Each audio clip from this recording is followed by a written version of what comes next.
सनातन धर्म ज्ञान गंगा चैनल में आप सभी का स्वागत है। मेरे प्यारे कृष्ण भक्तों, आप सभी को जय श्री कृष्णा।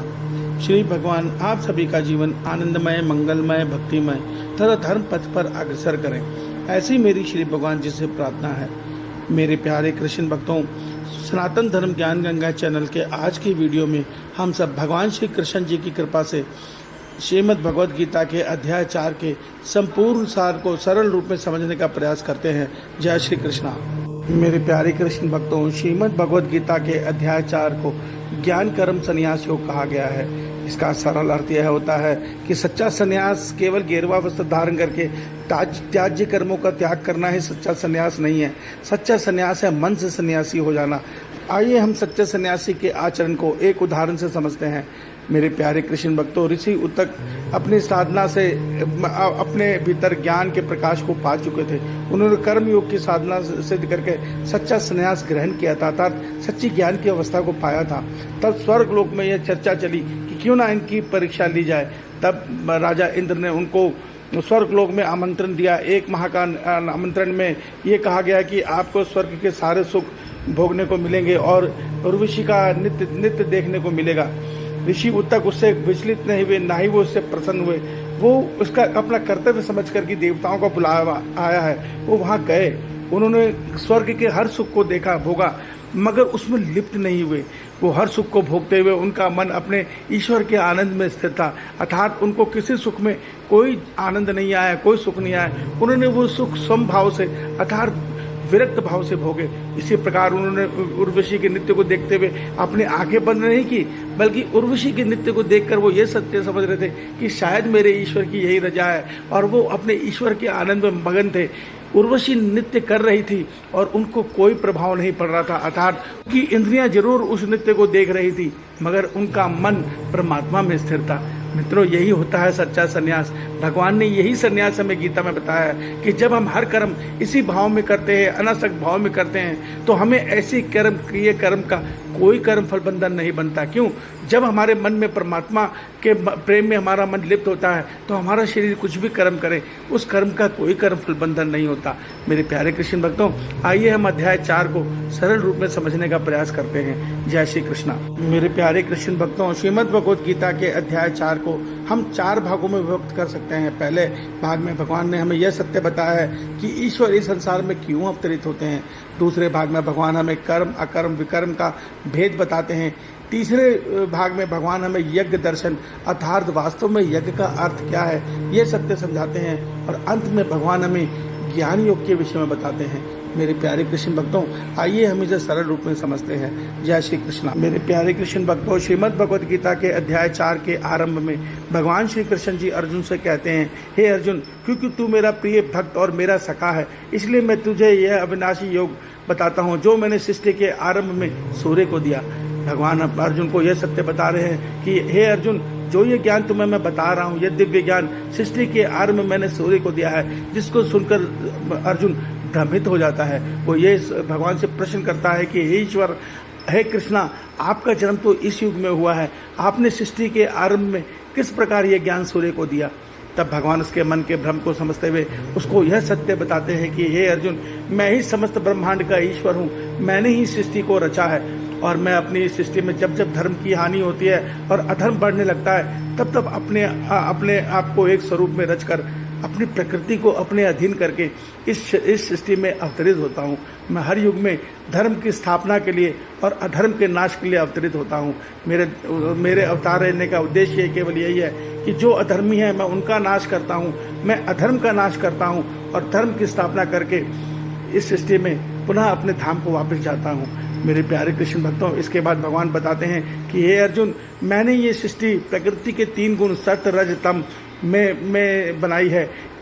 इन गुणों से इस सृष्टि में मनुष्य के स्वभाव तय होते हैं, अर्थात मनुष्य में अच्छाइयाँ बुराइयाँ इन्हीं गुणों से तय होती हैं। और मैंने ये सृष्टि 4 वर्ण व्यवस्था के गुण में बनाई है, जो सृष्टि को सुचारू रूप से चलाते हैं। यह 4 गुण है ब्राह्मण, क्षत्रिय, वैश्य, शूद्र।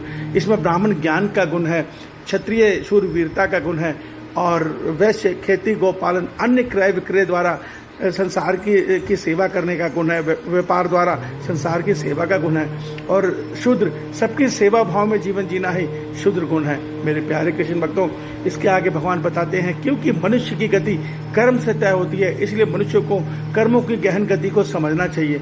मनुष्य को कर्म के तीनों स्वरूपों को समझना चाहिए कि कर्म क्या है, अकर्म क्या है और विकर्म क्या है।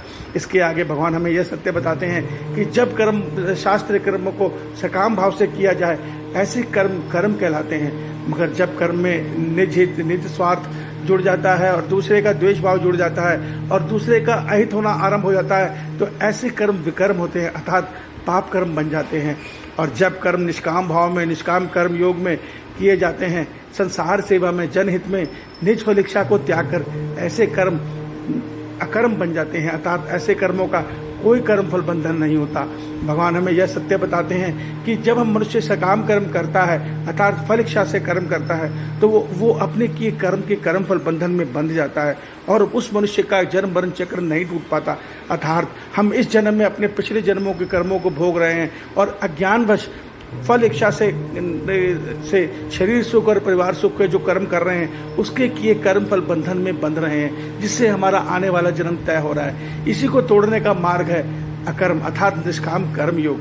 भगवान कहते हैं जो संसार में भिन्न भिन्न प्रकार के मनुष्य यज्ञ कर रहे हैं, अर्थात जो भक्ति पूजा व्रत संयम तप आदि कर रहे हैं, ये सारे मनुष्य अनेकों प्रकार से करते हैं, मगर ये यज्ञ तब कहलाते हैं जब ये निष्काम भाव से होते हैं। अर्थात जब हम अपना तप करें, व्रत करें, कोई भी हम धार्मिक अनुष्ठान करें, यज्ञ में वर्णित कर्म करें, हमारा उद्देश्य यह होना चाहिए कि हमारे इस यज्ञ से संसार का प्राणी मात्र का भला हो। हमारी कामना यह होनी चाहिए कि मेरे इस यज्ञ से संसार के प्राणी मात्र का भला हो, तब वो यज्ञ कर्म बनते हैं। अन्यथा वो जब हम निज स्वार्थ के लिए ऐसे व्रत तप करते हैं तो वो पाप ही करते हैं, क्योंकि ऐसे कर्मों से हमें सुख तो मिल जाता है, मगर ऐसे सुख से हमारे अंदर पाप बढ़ाने वाले, लोभ स्वार्थ बढ़ाने वाले राजस गुण की बढ़ोतरी भी होती है।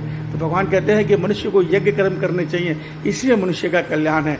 इसके बाद मनुष्य कहते हैं, भगवान कहते हैं कि मनुष्य को चाहिए कि वो विवेक ज्ञान के द्वारा अपने हृदय में जो अज्ञान है उसको खत्म करे, और वो तभी हो सकता है जब मनुष्य कर्म योग की साधना सिद्ध कर लेता है, तो मनुष्य का मन और बुद्धि परमात्मा के तीनों गुणों से मुक्त हो जाता है, और उस मुक्त अवस्था में मनुष्य अपने भीतर अपनी आत्मा का अनुभव पाता है, आत्मा का दर्शन पाता है, आत्मा का साक्षात्कार पाता है। और इस अवस्था में पहुंचकर मनुष्य जब आत्मा का अनुभव कर लेता है, तब ऐसा मनुष्य सारे संसार को आत्मामय देखता है। वो ये सत्य देखता है कि प्रकृति हर मनुष्य के शरीर को हर आत्मा को, एक जीवात्मा को एक शरीर देकर उसको प्रारब्ध के अनुसार नचा रही है, मगर आत्मा कुछ नहीं कर रही। आत्मा तो दृष्टा है, आत्मा केवल चेतन ऊर्जा दे रही है। इस सत्य को जानकर वो मनुष्य इस शरीर से भगवान के संसार की सेवा करता है। क्यों करता है? क्योंकि वास्तव में भगवान की सेवा हम भगवान के संसार की सेवा रूप में ही कर सकते हैं, क्योंकि हर जीव के अंदर स्वयं ईश्वर आत्मा रूप में विराजमान है। तो ईश्वर का यह आदेश है श्रीमद् भगवद गीता में कि इस शरीर से, इस संसार के सेवा भाव में जीवन को जियो और मन को सदैव अपने ईश्वर में स्थिर रखो। यही सच्चा कर्म योग का मार्ग है, यही सच्चा ज्ञान योग का मार्ग है। इसी में मनुष्य का कल्याण छुपा है। इस सत्य को समझो। मगर मेरे प्यारे कृष्ण भक्तों, आज कलयुग का मनुष्य जिसको विवेक ज्ञान नहीं है, जो अज्ञान में जीवन जी रहा है, उसके कारण वो मनुष्य इस संसार के प्रत्येक प्राणी को शरीर बोध में देखता है, अर्थात वो